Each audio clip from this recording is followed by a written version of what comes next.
Lahir di Jakarta 27 April 1980, Ananda Mikola besar dalam lingkungan keluarga yang mencintai otomotif. Ayahnya, Tinton Suprapto, adalah pembalap senior yang dimiliki Indonesia pada zamannya. Dia juga kakak kandung dari pembalap F3 Moreno Suprapto. Sejak kecil ia diperkenalkan dengan bidang yang digeluti ayahnya, hingga sejalan dengan waktu, Ananda juga terjun ke dunia balap, bahkan mencatat prestasi besar yang membawa harum nama bangsa Indonesia. Apa kabar Ananda Mikola saat ini? Benarkah ia sudah tak lagi aktif di dunia otomotif seperti dahulu? Profesi sekarang saya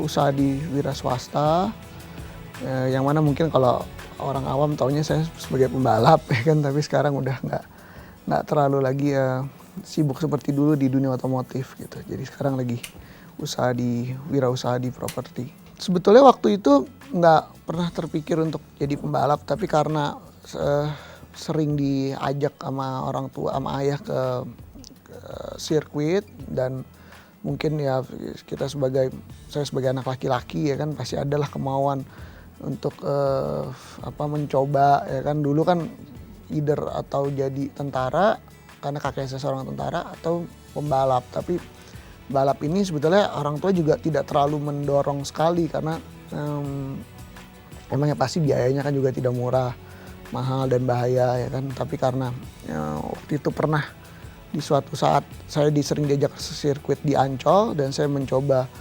kendaraan dan akhirnya bisa, dan mulai dari situlah dikasih kepercayaan. Kalau dulu itu kan saya masih melihat pertamanya karena hobi, yang mana lama-lama hobi menjadi prestasi. Kenapa? Karena saya mendapatkan suatu hasil di situ, yang mana mungkin anak-anak seumur saya yang pada saat itu mungkin saya masih 16-17 tahun tidak mendapat kesempatan atau pengalaman yang saya raih. Kalau ternyata Ananda Mikola mengurangi jadwalnya di sirkuit, banyak alasan yang ia kedepankan saat ini. Usianya sudah 31 tahun, ia sudah punya keluarga dan seorang bayi laki-laki. Ia pernah juga merasa kecewa bahwa karirnya yang begitu cemerlang sampai ke tingkat internasional ternyata kurang mendapat apresiasi dari pemerintah. Keluargalah yang selama ini selalu mensupport karirnya, mulai dari kesiapan fisik sampai segi materi yang cukup besar. Toh ia tetap berkarir membawa merah putih ke berbagai ajang balap dunia. Tahun demi tahun ada hasilnya, and then kita berlanjut ke step berikutnya. Dan habis itu yang mana saya sampai sudah di step tertinggi, yang mana waktu itu namanya Formula 3000. That is one step di bawah Formula One, satu step di bawah Formula One. Nah, next berikutnya ke Formula One adalah nggak bisa dengan prestasi aja, tapi juga harus dengan dukungan pemerintah. Pertama-tama oleh keluarga ya, 15 sampai 16 lah, hanya 2 tahun. And then abis itu ya udah ya, keluarga maksudnya gini, pasti saya memfasilitasi ya kan. Tapi juga fasilitas itu juga tidak mungkin bisa berhasil kalau tidak ada prestasi. Dan yang anehnya di luar negeri itu saya lebih diapresiasi daripada di Indonesia. Di Indonesia saya cari sponsor mati-matian ya kan. Media juga selama kalau menang dia tidak pernah meliput. Mungkin Mbak juga nggak tahu kalau saya apa prestasi saya kalau nggak dikasih CV saya ya kan. Malah di luar negeri, di Eropa, dia yang lebih appreciate dengan apa yang saya buat. Bertaruh nyawa, Ananda Mikola terus menekuni dunia balap dengan biaya sendiri. Dukungan finansial dari orang tuanya sempat ia tolak karena ia merasa begitu tak adilnya perlakuan yang diterima oleh para atlet seperti dirinya. Sampai ia bertolak ke Eropa untuk lebih memperdalam otomotif, ia juga belum merasa ada perubahan berarti di tanah air. Kalau saja ia tidak punya jiwa nasionalisme tinggi akan merah putih, mungkin saja tawaran untuk pindah ke negara tetangga yang menawarkannya fasilitas lebih pada pencapaiannya telah ia terima. Pada saat saya sudah 2 tahun saya di Eropa ya kan, ya sebetulnya ya pada saat itu antara kecewa karena tidak mengerti kenapa kok di Indonesia seperti ini. Tapi kan pada saat itu saya masih muda banget, masih umur 16 tahun. Tapi saya belajar bahwa pada saat itu memang bukan pada saat itu, sampai sekarang pun, ya kan, Indonesia ini masih tidak melihat apa positif efeknya dari olahraga, apalagi olahraga otomotif, ya kan. Apa benefitnya, apa keuntungan yang kita dapat gitu. Kita masih belum mengerti akan hal itu gitu. Malah di luar negeri, jangan luar negeri lah, negara tetangga Malaysia yang lebih mengerti akan hal itu. Dan buat saya itu cukup berat karena beberapa kali saya ditawarkan untuk oke deh gimana kalau let's say misalnya Petronas dia mau support, ya kan, tapi harus pindah warga negara lah atau apa itu kan. Tapi di sisi lain ya saya punya cita-cita yang tinggi Formula One, tapi di sisi lain ya support dari negara kita nggak sebesar apa yang saya harapkan. Buat apa saya menang Indonesia Raya yang dikumandangkan. Saya balapan taruhannya nyawa, orang-orang tahu saya sebagai bangsa Indonesia. Kan nggak fair kalau semuanya itu dari keluarga saya gitu. Karena yang di sini mendapat keuntungan adalah bangsa Indonesia gitu. Dan nggak fair juga kalau misalnya terus-menerus ya kan keluarga saya selalu mensupport saya. Akhirnya saya mencapai di mana satu titik saya bilang sama ayah saya, oke, stop, that's it. Tak seperti remaja lain seusianya, pria dengan tinggi badan 173 cm ini tak sempat menghirup indahnya kebebasan di usia remaja. Saat itu ia tinggal di Eropa secara mandiri, menjalani hidup cukup berat demi sebuah cita-cita besarnya. Yang membuat ia besar hati adalah kesadaran bahwa sesungguhnya ia lebih bernasib baik karena bisa mencicipi pendidikan di Eropa. Berat untuk meninggalkan masa remaja, berat. Karena di mana saat itu saya umur 16 sampai umur 23 ya. Saya harus tinggal di Eropa yang mana di mana normalnya anak umur segitu ya kan masih pergi ke mall ya kan, pergi jalan-jalan dengan temannya ya kan di Jakarta, sedangkan saya udah mesti tinggal sendiri di Eropa, mesti masak sendiri ya kan, mesti pergi nyuci baju sendiri di apartemen. Ya pernah down juga sih. Saya rasa dia anak muda yang di Indonesia tuh nggak sebahagia teman-temannya. Saya rasa satu-satunya nggak bisa masuk mall, keluar makan es krim, makan coklat, nggak.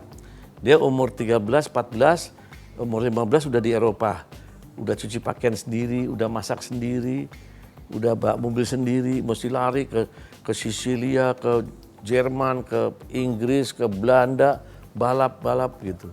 Itu adalah pilihan, ya kan, itu pilihannya dia juga gitu. Karena pada saat itu di Indonesia, di sini kan sudah jenjangnya udah harus terus meningkat. Dan pada saat itu memang sudah harus pergi ke Eropa untuk balapan Formula 3 waktu itu. Ya harus ada yang dikorbankan, dan pada saat itu memang dia sudah tekad untuk pergi ke Eropa. Satu, ciri-cirinya. Kalau telepon sering berarti prestasi bagus. Tapi kalau ngilang berarti ada apa-apa, ada kecelakaan, ada apa. Jadi beritanya jelek, nggak menang, nggak apa gitu, takut dimarahin. Itu ada di bendelnya, kalau saya bandel-bandel papa saya suka lempar itu nih, kalau kamu nggak balap bisa jadi hotel satu.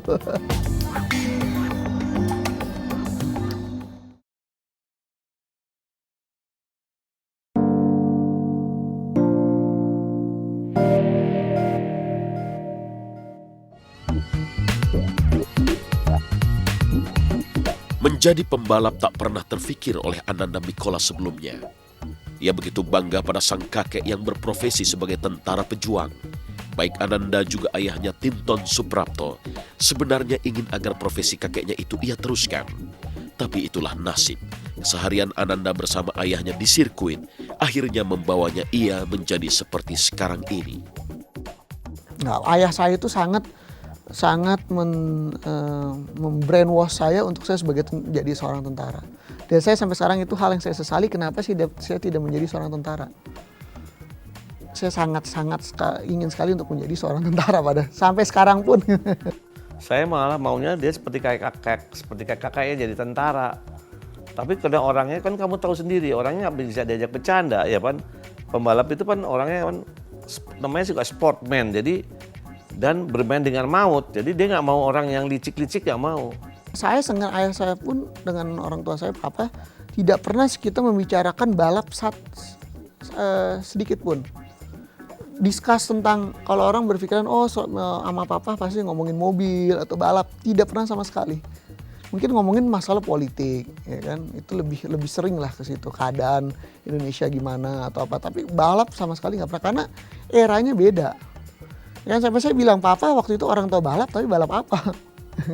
Maksudnya balap itu otomotif itu besar, ada rally, ada motor, ada mobil gitu. Kalau papa kan motor iya, mobil iya, formula iya, ya kan. Orang pada saat tahun 80-an 70-an nggak tahu spesifikasi balap yang dilakuin apa. Kalau sekarang kan emang spesifikasinya udah kelihatan gitu. Saya formula, terus ada yang namanya Rio Haryanto juga balap formula. Dalam keluarga Tinton Suprapto, bukan hanya Ananda Mikola yang mengukir prestasi di ajang otomotif. Adiknya Moreno Suprapto juga meraih banyak prestasi gemilang mengikuti jejak sang kakak. Kini, Moreno masih menekuni bidang yang sama, tapi lebih banyak berada di balik meja mengurus sirkuit Sentul bersama ayahnya. Tinton Suprapto memang membiasakan anak-anaknya untuk terus berkomunikasi hingga kedekatan mereka terus terjalin. Dia punya talent di balap, ya kan, di otomotif, tapi bukan yang, saya justru melihat kadang-kadang ada orang yang bisa tahu semua jenis mobil, bisa tahu semua mesin, ya kan, bisa tahu semua pembalap gitu. Kita nggak sampai, emang pekerjaan saya kita nyupir, tapi bukan berarti kita setiap hari ngomongin mobil, setiap hari ngomongin otomotif. Gitu. Yang nggak jauh dengan otomotif itu justru adik saya sekarang meneruskan ayah saya di sirkuit Sentul juga sebagai direksi. Terus juga dia yang lebih ada punya usaha namanya safety driving, ya kan. Sebetulnya kan itu yang berhubungan dengan saya, ya kan. Malah saya lebih ke properti, terus saya juga lebih mengembangkan lahan tidur yang ada di Sentul, ya kan, seperti hotel ataupun lainnya. Itu kan sebetulnya sangat jauh-jauh sekali dari nyupir. Adik saya mungkin mengerti ya, karena memang olahraga ini kan bukan olahraga yang murah, juga terus taruhannya juga dengan nyawa, ya kan.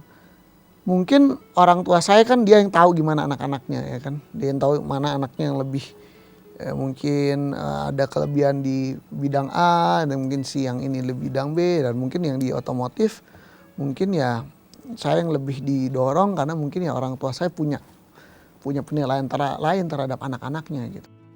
Mengidolakan Tinton Suprapto sebagai pembalap besar, Ananda Mikola banyak belajar dari sang ayah.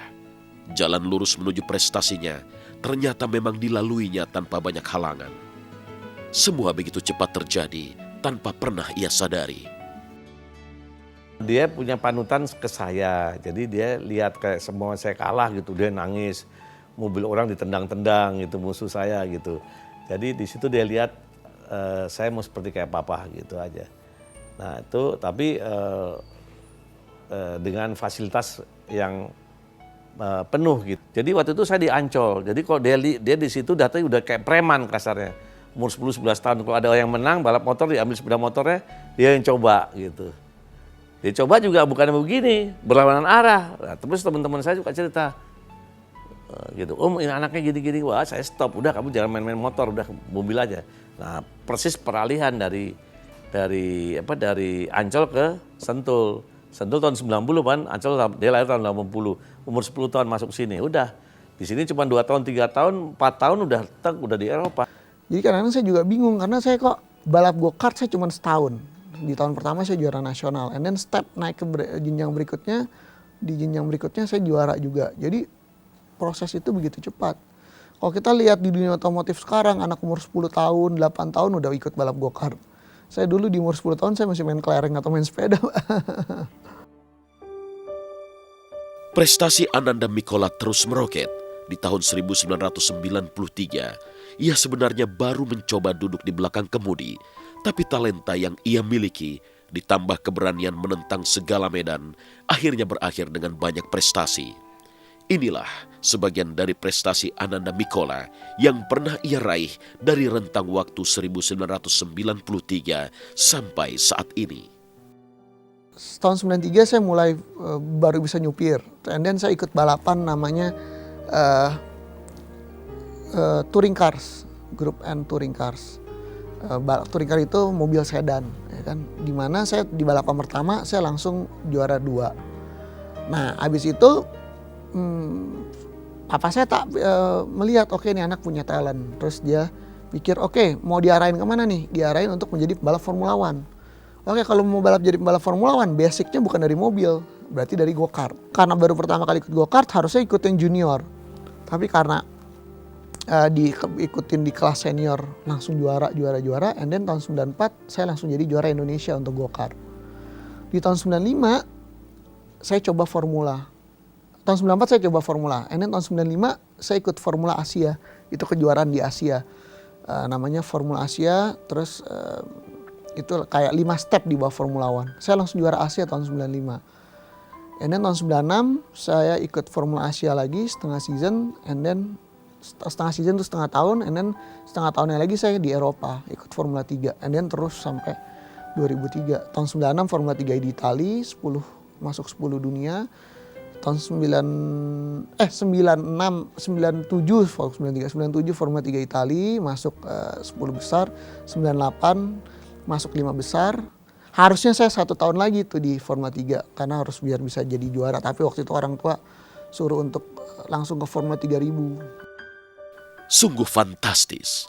Untuk mensupport seorang pembalap profesional sekelas Ananda, keluarganya harus mengeluarkan uang sejumlah 15 sampai 20 miliar setahunnya dari kocek mereka sendiri.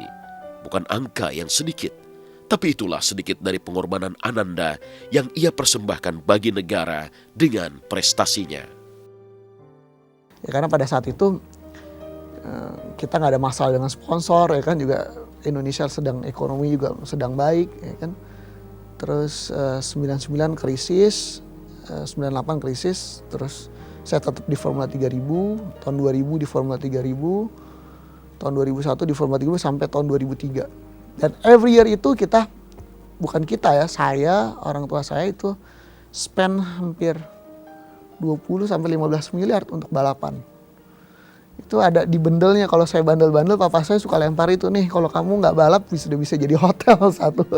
Kalau kita berbicara Formula 1, memang di Indonesia sampai saat ini belum ada terus terang yang bisa, mobil sih bisa, tapi kita bicara prestasi.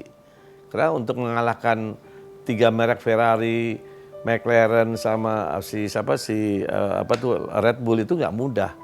Tapi kalau hanya ikut buang uang 100 miliar atau 200 miliar hanya di bagian paling belakang, sayang uangnya, lebih bagus uang itu buat olahraga yang lainnya yang bisa berbau dengan dunia kan banyak. Saya berekspektasi apa yang sudah saya lakukan ini Indonesia melirik atau mensupport, ya kan, karena Formula One ini satu-satunya bukan olahraga yang bisa bersaing dengan Piala Dunia. Gitu. Jadi kalau mau dilihat prestasi ya malah di tahun 2003 saya malah disupport sama AC Milan, ya kan, tim sepak bola yang mana dia kasih hampir $600.000 pada saat itu. Saya juga bingung kenapa. Padahal sebetulnya dia bisa kasih dengan pembalap Itali. Enggak, tapi kenapa dia kasih ke kita? Karena dia lihat prospek bisnisnya Indonesia besar. Karena kita populasinya besar. Tapi sayang di Indonesia ini tidak ada yang merespon. Tapi ya apa sih kita bisa di Formula One tapi kalau tidak dengan merah putih kan kurang.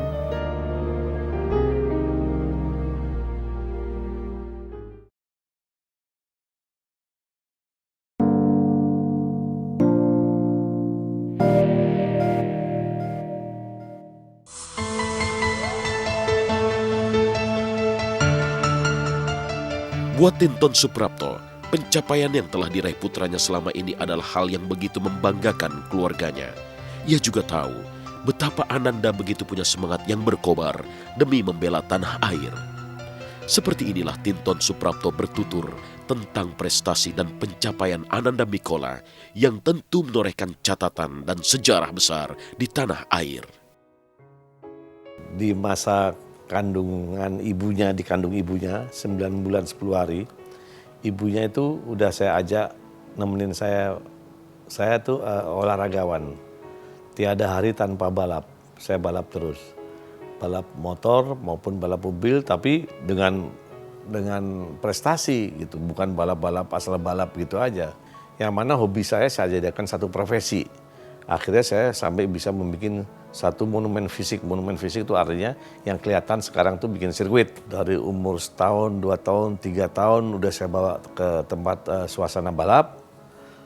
4-5 tahun dia sudah ikut sepeda BMX atau apa yang roda 3 atau roda 4 itu. Menang. Terus umur 5 tahun, 6 tahun sepeda cross BMX itu. Menang terus. Ya menangnya nggak bukan nomor 2 atau nomor 3, nomor 1, nomor 1, nomor 1 terus di level umur-umurnya dia. Kalau dia balapan umur 7 tahun tapi dia balapannya umur 10 tahun gitu. Sampai saya berterima kasih sama sekarang menteri namanya Cicip Sutarjo. Menteri perikanan ya, kelautan. Dia satu saat lihat Nanda di Monas, Nanda itu umur 12 tahun nonton balapan anaknya putranya Pak Cicip, ya, Pak Menteri di Monas. Rasanya Nanda itu kepingin jadi pembalap gitu. Tapi waktu itu sehari-hari Nanda mesti sepeda di Ancol gitu. Terus suka pinjam sepeda motor teman-temannya gitu berlawanan arah.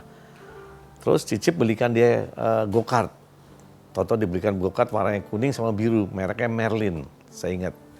Mereknya Merlin, umur 13 tahun dia ikut balap, dari semua pertandingan 12 kali setahun dia cukup dengan 8 kali dia sudah juara Indonesia umur 13 tahun. Juara bukan junior apa sih, juara tuh senior waktu itu. Terus pindah ke mobil, pakai bantal diganjel, di sini nangis belum start. Umur 14 tahun dia sudah ikut di formula antara 13-14 tahun. Sampai umur 15, terus 15 bulan Agustus udah ke Itali, terus dia ikut Formula 3, ya bukannya junior ya, senior ya kelasnya.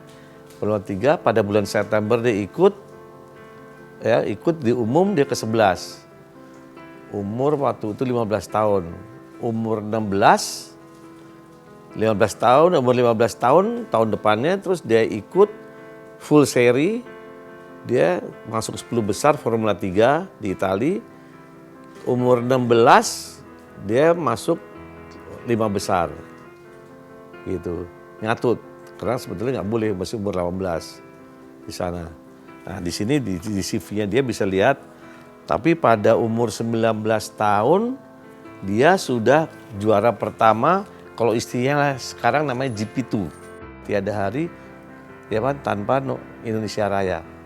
Dengan mobilnya ditulisin di brand Racing for Indonesia, Let's Go Indonesia, Made in Indonesia, Spirit of Indonesia, Halo Indonesia, dan brandnya World Brand. Semua prestasi Ananda Mikola sayangnya belum juga dilirik pihak-pihak yang berkompeten dengan bidangnya. Media yang seharusnya punya peran besar menyuarakan dengung kemenangan seorang anak bangsa ternyata juga tak berperan banyak saat itu. Sampai akhirnya dengan berjalannya waktu, ia memutuskan untuk lebih memperhatikan keluarga dibanding meneruskan profesinya sebagai pembalap. Saya tidak suka nyupir. Anak kan saya tidak suka nyupir, tapi saya suka dengan dunia nyupir di jalan dengan nyupir mobil balap itu beda. Gitu. Saya tidak suka nyupir dengan mobil biasa. Saya suka dengan formula, kenapa? Karena adrenalinnya di situ. Saya suka untuk datang ke sirkuit, kenapa? Karena saya bisa mendapat ilmu dari mekanik. Jenuh enggak? Jenuh terhadap apa yang jenuh untuk menyupir, jenuh untuk balap itu tidak. Itu balap itu udah nyupir mobil balap ya, bukan nyupir mobil ya, nyupir mobil balap. Terus dengan atmosfer di sirkuit itu kita tuh jadi edik gitu. Tapi kalau jenuh itu jenuh terhadap pemberitaan di Indonesia, ya kan, gimana respon orang Indonesia. Saya sempat jenuh. Stop itu karena kan saya tahu kapasitas saya gitu. Saya bilang buat apa lagi saya, mungkin kalau dulu saya umur 20 tahun saya mau balap kita berusaha sekeras mungkin untuk cari sponsor, karena memang tujuannya targetnya masih itu gitu, masih Formula One. Sekarang umur saya udah 31, di mana saya sudah gak memikirkan lebih ke finansial. Buat apa saya balap, ya kan, hanya untuk buang-buang uang, ya kan. Dalam arti buang-buang uang, nggak ada mobil apa sendiri, ya kan. Let's say misalnya mobil harus juga beli sendiri, cost-nya juga saya harus tanggung sendiri. Buat apa? Saya di sini udah masuk di mana saya udah harus settle ya kan. Menyadari usianya yang sudah kepala tiga, Ananda Mikola merasa perlu disiapkannya penerus untuk menggantikan posisinya saat ini. Yang pasti, kecintaannya pada tanah air tak akan luntur meski ia harus meninggalkan dunia otomotif untuk sementara waktu.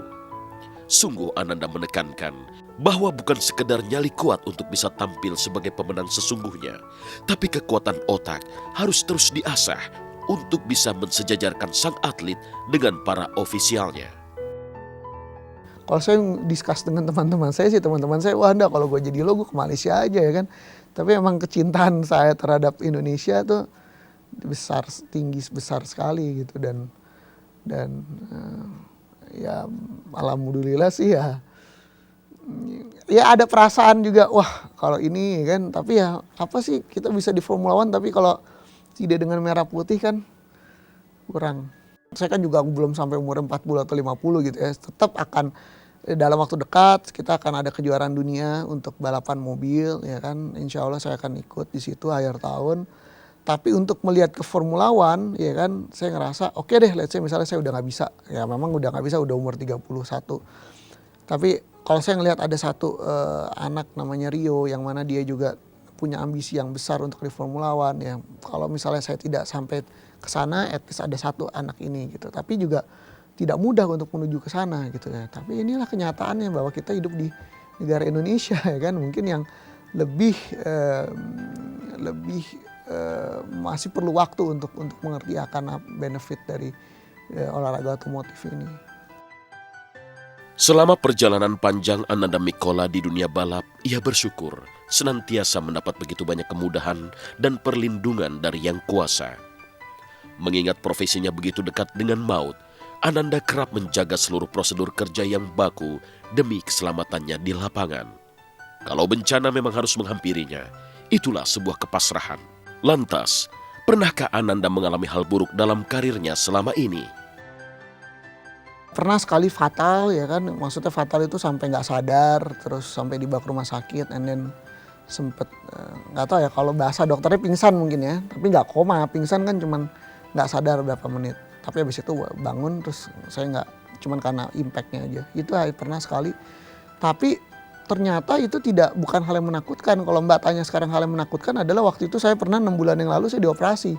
Itu jauh lebih takut daripada kecelakaan di mobil gitu. Karena sudah terbiasa kali. Dan saya tahu pada saat saya naik mobil balap itu, saya tahu saya dengan baju balap, saya dengan helm, saya juga tahu mobil itu juga bannya dicek, ya kan. Justru malah saya lebih takut kalau misalnya saya pergi ke Sentul, ya kan, di jalan tolnya itu jauh lebih bahaya daripada di sirkuit. Alhamdulillah terbukti di persidangan kita tidak bersalah.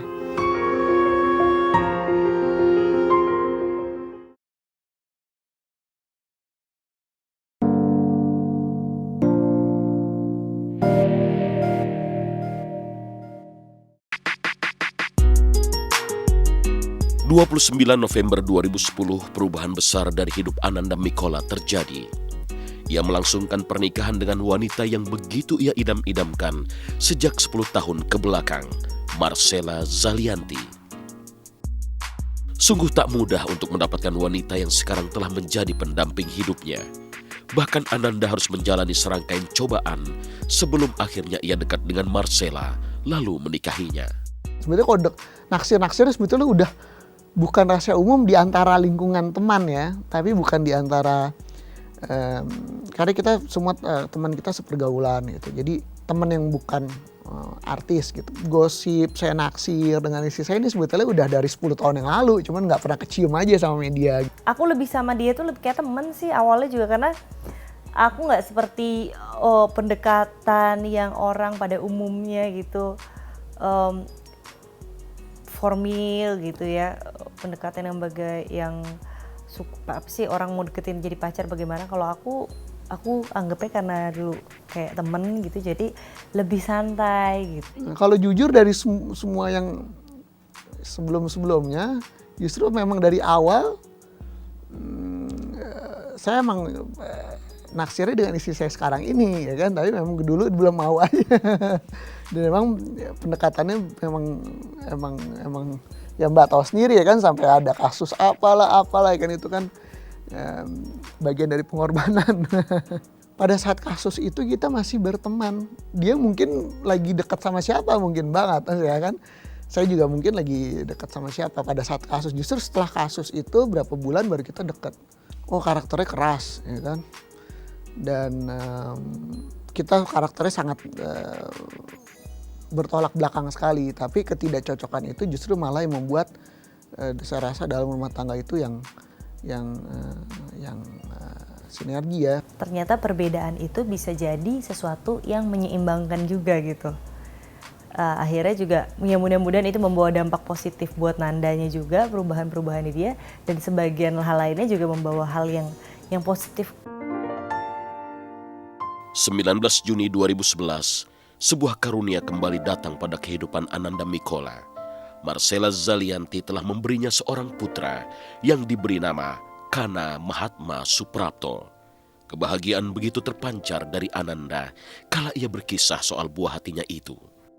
Anak sekarang udah umur 7 bulan dan ya itu kebahagiaan yang nggak ada nilainya lah. Mau saya capek apapun ya kan, kalau pulang ke rumah ngeliat dia juga udah nggak capek lagi. Saya udah sebagai bapak ya kan udah menginginkan apa yang saya mau, anak laki-laki ya biar namanya ibunya yang kasih. Kalau dilihat dulu saya udah punya anak dan dimana saya masih balap, waduh mungkin jarang kali ya, karena kalau dulu itu setahun bisa sampai 12-13 kali, berarti setiap bulan saya harus ke Eropa. Kalau sekarang nggak terlalu sesibuk dulu ya, jadi lebih, dan sekarang pun saya kalau misalnya ada beberapa kali tawaran balap gitu, saya mikir, aduh balapnya mesti keluar negeri nih, iya nggak ya, nggak deh gitu. Ya dengan kehadiran anak ini saya lebih banyak meluangkan waktu buat anak saya. Ya dia cinta banget sama anaknya tuh, seneng banget apa ya dia pokoknya ngefans gitu sama anaknya sendiri. Aku juga nih, kita kata ini anak kita emang lucu apa kita yang narsis ya, maksudnya apa karena kita orang tuanya terus jadi narsis, kayak kok anak kita lucu banget gitu. Apa mungkin nggak tahu ya orang lain menganggapnya selucu itu atau nggak tahu gitu. Terus pokoknya dia ya coba sekarang itu kalau misalnya pergi pasti yang ditanya duluan, anak gue lagi ngapain gitu, bukan kamu lagi ngapain, anakku lagi ngapain gitu. Gitu. Dan yang pasti ya sekarang lebih meminimalisir gitu, berpikir tentang saya dan dia, mungkin lebih kepada kita lebih berpikir yang terbaik untuk si anak aja gitu. Itu yang dinomorsatukan sih. Sebuah peristiwa besar pernah menimpa kehidupan Ananda dan Marcella Zalianty di tahun 2008. Tepatnya di bulan Desember, Ananda disebut-sebut terlibat penganiayaan kepada seseorang bernama Agung Setiawan yang dilakukannya bersama Marcella dan Moreno Suprapto. Ananda pun dituntut jaksa penuntut umum dengan hukuman 2,5 tahun penjara. Tapi oleh Hakim Pengadilan Negeri Jakarta Pusat pada 1 Juli 2009, ia dinyatakan bersalah dan harus menanggung hukuman 7 bulan penjara. Jumlah yang sama dengan masa penahanannya selama kasusnya berlangsung. Hingga ketika putusan itu dijatuhkan, ia pun langsung dinyatakan bebas. Bagaimana Anda melihat cobaan sangat berat yang pernah ia jalani dahulu? Saya ngelihat itu adalah bagian dari proses pendewasaan. Saya bilang sama orang tua saya nggak menyesal, saya tidak masalah karena saya tahu saya tidak salah. Ini bukan sesuatu yang orang kita ditipu kok. Ya kan, tidak ada di situ namanya penculikan lah, penganiayaan. Saya tidak sebodoh itu. Dan ini konsekuensi pertama mungkin karena saya dan istri saya mungkin dikenal orang, ya kan, jadinya menjadi pemberitaan yang besar, ya kan. Tapi saya punya keyakinan dan dia punya keyakinan kita di sini tidak berbuat salah. Dan alhamdulillah terbukti di persidangan kita tidak bersalah. Ini mungkin adalah teguran dari Tuhan, ya kan. Selama ini mungkin saya nggak tahu, ya kan, mungkin juga ada hal-hal yang mungkin tidak baik dari saya dan tidak baik dari dia, dan mungkin Tuhan kasih tegurannya melalui kasus ini, ya kan. Mungkin di kasus ini kita tidak melakukan kesalahan, tapi mungkin di kehidupan kita sehari-hari, ya kan, mungkin kita melakukan kesalahan yang mana mungkin Tuhan masih sayang sama kita, hari kita ditegur. Dan saya bilang sama ayah saya pada saat itu, juga bilang sama dia, kalau memang kita nggak salah, ya kita jalan ini, kita lihat di persidangan. Dan alhamdulillah setelah selesai persidangan, saya jauh lebih mengerti kalau misalnya dibuat hidup ya kan, misalnya itu bagian dari pengalaman hidup, saya lebih ngerti. Coba deh dulu saya tidur di kamar ya kan yang AC, tiba-tiba kita harus masuk di ruangan yang sangat kecil ya kan, terus kita juga tidak ada fasilitas apapun ya kan. Nah itu kan juga proses dari pengalaman hidup yang mana ntar Tuhan sewaktu-waktu dia kasih cobaan, maksudnya jangan sampai masuk itu memang pencobaan, kita kan nggak tahu hidup ini ada kadang di atas kadang di bawah. Pada saat kita mengalami cobaan yang maksudnya pengalaman hidup yang yang seperti itu, maksudnya bukan kasusnya tapi seperti itu, kita sudah siap. Saya suka diem gitu, saya suka cemberut karena kadang-kadang banyak yang saya suka pikirin.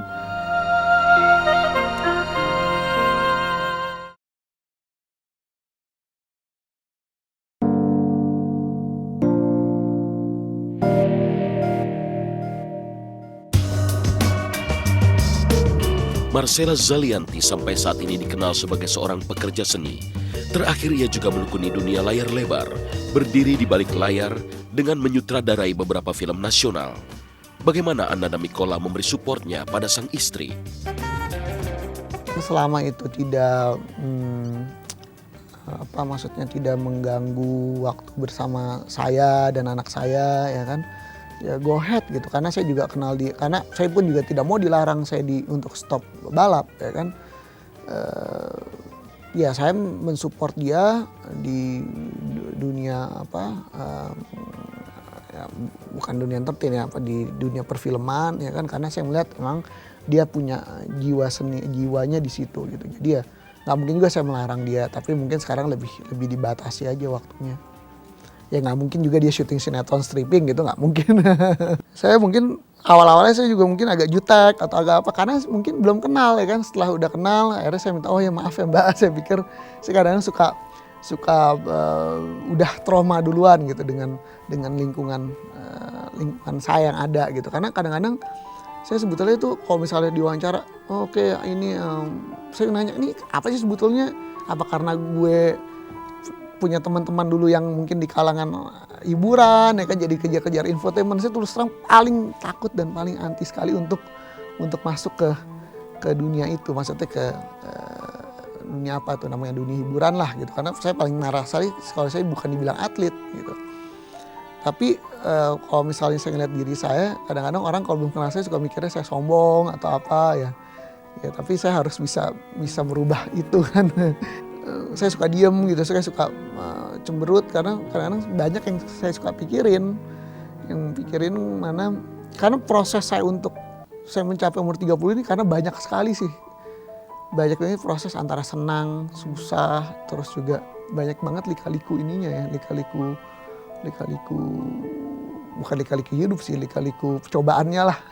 Jadi mungkin kalau orang yang nggak tahu dia ataupun saya, terutama dia ya, mungkin orang melihat bahwa arogan ataupun seperti apa, karena pembentukan bahwa pada saat balapan di luar itu sangat kompetitif sekali gitu. Dan pada saat kita datang dan ataupun saya pada saat saya balapan, dia juga ada di situ, dia udah seperti mentor saya juga.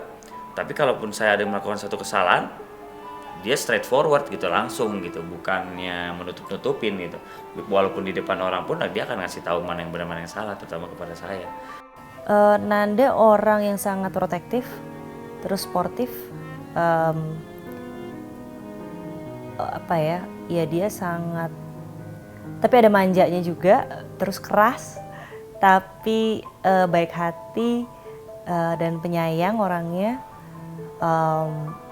Lalu ya dia punya satu disiplin ya, karena mungkin dia membidangi gitu dan menseriuskan sebagai profesional. Dulu dia balap begitu, dia biasa kan bangun itu pagi, tidur itu cepat. Yang sekarang saya sedikit ini susah, anaknya sekarang udah gede-gede, susah diajak makan sama-sama, diajak ngobrol sama, susah kan, kamu tahu sendiri. Jadi dia sudah punya rumah sendiri gitu, punya lingkungan sendiri. Udah ada istri, udah ada anak, udah ada apa segala macam. Biarpun begitu juga dulu sebelum ada istri juga saya ngajak dia udah seminggu sebulan sebelumnya juga saya minta juga belum tentu dia bisa saya bawa gitu. Harapan saya kalau bisa ya ada satu jalinan, satu waktu, kesempatan yang mana rutin kita ketemu seminggu sekali atau gitu. Karena secara alami kan saya ini lebih awal dipanggil kan, anak-anak kan mesti lama gitu. Tapi kalau bisa hari-hari tua kita gitu bisa dinikmatin sama-sama gitu. Ananda Mikola kini tengah merintis usaha baru di bidang bisnis di luar jalur profesinya sebagai pembalap. Ia kini tengah menekuni dunia properti bersama sang istri dan banyak lagi bisnis-bisnis baru yang ia persiapkan untuk masa depan keluarganya. Tapi sebelum resmi meninggalkan kerasnya dunia otomotif, apa sesungguhnya yang menjadi impian yang belum terwujud sampai saat ini? Cita-cita saya ingin meneruskan apa yang orang tua saya lakukan terhadap saya. Apa itu, ya kan? Di Indonesia ini kita punya satu kebanggaan dengan adanya sirkuit Sentul, ya kan? Dan sirkuit Sentul ini adalah salah satu-satunya sirkuit di dunia yang dimiliki oleh swasta. Dalam arti tidak ada subsidi dari government.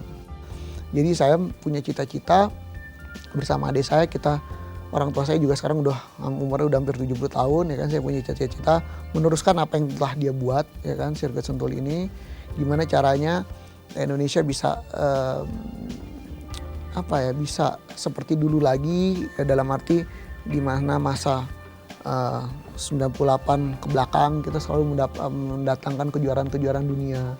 Itu dia punya keinginan lagi sih untuk balap, tetapi tidak menjadi prioritas rasanya. Artinya kalau balap itu membawa hasil untuk dia mau lakukan. Tapi kalau balap itu membuat dia harus mengeluarkan lebih banyak tanpa dia dapat return yang rasional, saya rasa dia sudah kurang berminat. Jadi dia lebih kalkulatif. Mungkin goalnya yang lain ya, mungkin dia pengen punya, ya masih pekerjaan sih ya kalau aku pikir.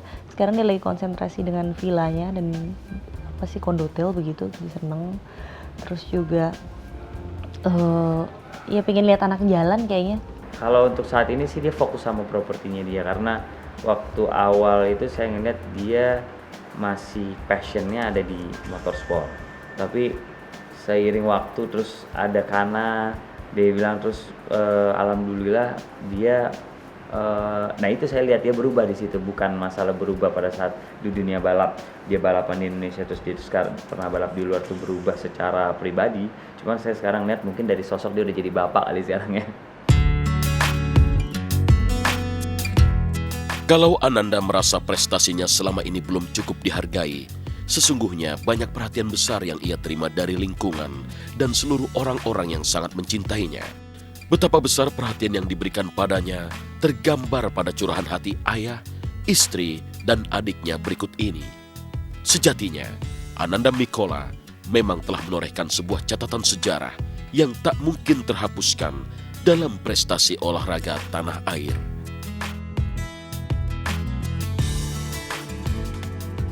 Nanda, Marcella, Papa, Mama, terima kasih atas karya-karya kamu yang selama ini kamu sudah hadiahkan kepada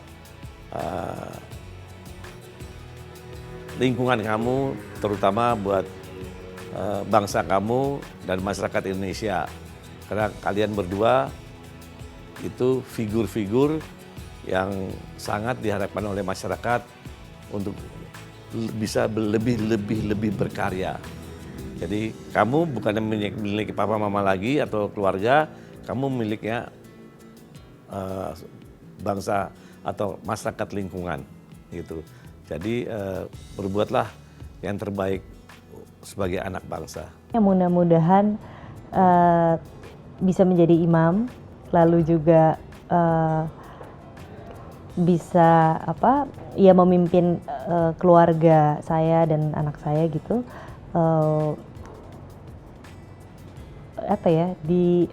Untuk selalu pokoknya bahagia lah ya, bahagia dunia akhirat, lahir batin gitu aja sih. Ya kalau saya selalu sebagai istri gitu selalu mendoakan yang terbaik tentunya buat Nanda, dan mudah-mudahan ya Tuhan selalu bersama dia di setiap langkah dia, di setiap hal yang dia kerjakan. Dia bisa membawa keharmonisan dalam keluarga dan bisa meraih segala hal yang dia cita-citakan dan terbaik untuk dia. Dan insya Allah ya saya ada sebagai sahabat, sebagai teman, sebagai istri, tidak hanya saat senang tapi juga susah senang gitu aja. Selain kakak saya, dia adalah sahabat saya juga. Terutama dia bisa jadi satu contoh saya pada saat karena profesi kita sama, balap, jadi dia jadi salah satu figur untuk saya dia di balapan. Saya waktu itu tidak merasa saya sebagai pembalap. Merasa sebagai pembalap pada saat saya sudah bisa mendapat penghasilan dari situ. Nanda, papa, mama sayang sama kamu. Berbuat yang terbaik buat keluarga. Ya, saya senang melihat dia udah berkeluarga, apalagi ada karena saya mungkin pesennya mungkin nggak banyak ya. Coba dengan dia. Saya senang melihat dia seperti ini, udah berkeluarga sama Marcella, itu aja.